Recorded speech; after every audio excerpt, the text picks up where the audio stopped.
Chẳng thì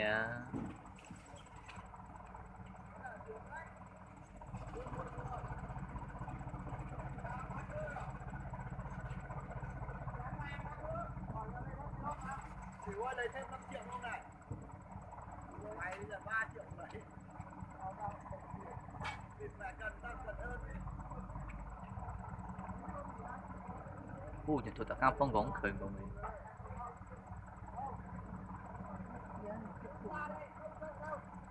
Nếu mà làm được cái bánh trước mà tầm cây này là ngon rồi.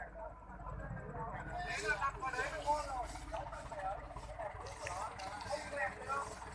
Đâu mà nha, ra nữa đây ra. Không lẹt vào đấy.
Rãnh sâu phết đấy bạn.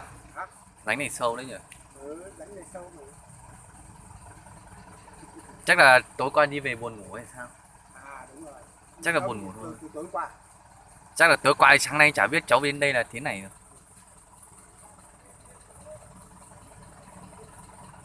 Chỗ này thẳng thế mà chắc là tại buồn ngủ hay sao thôi. Chắc là về khuya quá nhỉ thầy. Biết được. Cái đánh này là còn tạm tạm. Đánh này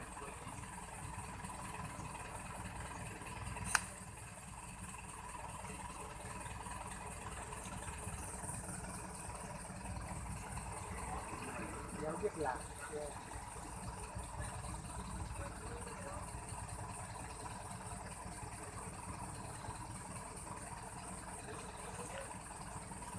Đấy dạ. Cái cháu này này ở gần đâu mà đi vào đây.